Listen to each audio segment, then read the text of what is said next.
Hi folks, Lee Diffie with you here at the World Centre of Racing, Daytona International Speedway, along with 3 Daytona winners, Ricky Carmichael, James Stewart, and last year's winner in the 450 class, Jett Lawrence. Pretty cool to have the 3 of you together. Unfortunately, we're not going to see you out there tonight. You're recovering from your ACL, your knee surgery. Great to hear that it's going well. Let's not talk about the injury. Let's talk about this place and how special it is and how special it was for you last year getting that first 450 win. Yes, I honestly think this is one of my favorite races out of the whole season. The track, just how it is, and even how last year went with the tire wrap trying to get off, and even pulling that start, I was kind of surprised myself where I was, but especially racing Eli Tomac.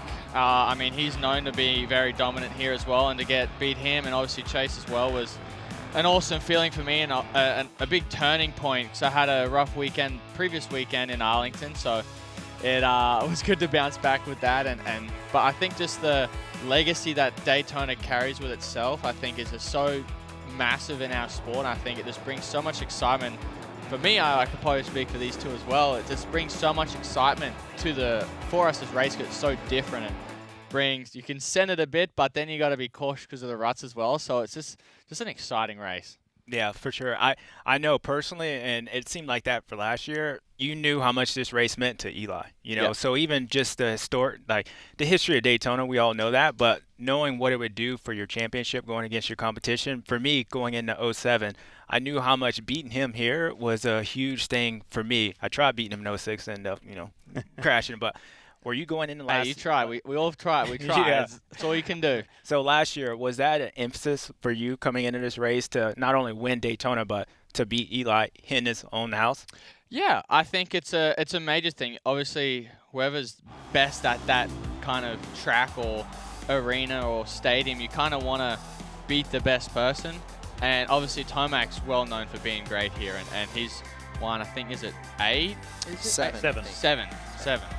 And it's just an unreal number just to begin with, and to try and beat him, you obviously, to be the best at Daytona, you got to beat the best. So I mean, to be able to beat him here, especially with how difficult the conditions were, and him starting in front of me, it wasn't just I whole shotted and he started way back. I was able to pass him and Chase. Obviously they're both fast, and obviously Cooper Webb as well. But just how the scenario played out during that race, I think, is one special for me. And like you said, I really needed a personal kind of goal of mine. I really wanted to beat Eli here. Thanks for stopping by. We're going to have a fun night. How are you dealing with being on the sideline, by the way? Are you a patient person or are you impatient? I've came to a little bit of the acceptance, but I mean, it still hurts a bit. I mean, especially when I see a track layout, I'm like, oh gosh, that looks like a fun track layout. I'm seeing this, like, I think the previous weekend when Chase was doing on press day the 3/4, I'm like, oh, I wish I could did that quad. So we'll go to work tonight at 7 o'clock Eastern on Peacock. We're looking forward to that. What are you going to do for the rest of the day?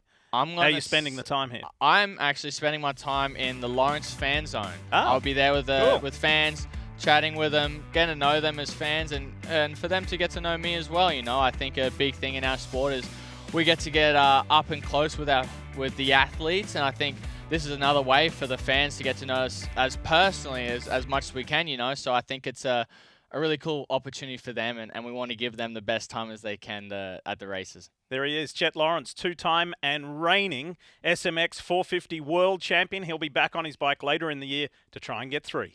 That's it. Off to Indianapolis, Lucas Oil Stadium. You can watch race day live, qualifying coverage at 1:30 Eastern time on Saturday, and the racing starts at 7 p.m. Eastern time on Saturday. Jett Lawrence going to be in the booth to help call that 250 East-West Showdown main event, so that's a nice bonus.